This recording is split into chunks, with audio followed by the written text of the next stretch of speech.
Kasus COVID-19 di Kota Semarang saat ini tengah meningkat.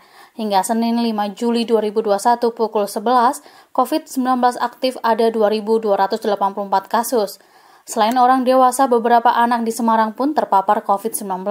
Kepala Dinas Kesehatan Kota Semarang Muhammad Abdul Hakam kepada wartawan Senin 5 Juli 2021 mengatakan, kasus COVID-19 pada anak berkisar 5%. Menurutnya jumlah itu sedikit jika dibandingkan dengan beberapa kota lain di Indonesia.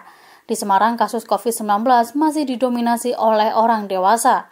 Ia tidak menyebut secara rinci berapa banyak anak yang terpapar. Namun berdasarkan data pada laman siaga corona semarangkota.co.id, jika dilihat dari usia, kasus COVID-19 pada anak tercatat ada 51 kasus usia 10 hingga 19 tahun. 9 kasus pada usia 6-9 tahun, dan 21 kasus pada usia 0 hingga 5 tahun. Warga yang terpapar COVID-19 masih didominasi usia produktif 20 hingga 54 tahun, disusul usia pralansia dan lansia 55 hingga 69 tahun. Menurut Hakam, kasus COVID-19 pada anak terjadi karena banyaknya klaster keluarga. Kalau pasien anak, mohon maaf, porsinya mungkin sekitar 5%-an ya Pak, 5-10%. Tidak banyak memang, paling banyak masih dewasa kalau di Kota Semarang. Mungkin kalau di kota-kota besar yang lain, mungkin yang berita-berita viral itu masih banyak, kasus anak banyak ya. Di kita angkanya masih di sekitar 5%-an lah, tidak banyak.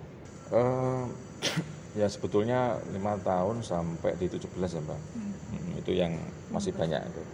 Karena ini kan klaster keluarganya kan luar biasa, makanya di anak-anak termasuk yang usia di bawah 18 tahun atau balita ada juga yang terpapar. Sebelumnya Wali Kota Semarang Hendra Prihadi menyampaikan hampir 80% kasus di Kota Semarang berasal dari klaster keluarga. Klaster perbankan juga cukup banyak hingga merambat menjadi klaster keluarga. Ia meminta masyarakat tidak perlu takut memeriksakan diri jika merasa meriang. Mereka tidak usah takut menjalani swab agar segera diketahui apabila terpapar COVID-19.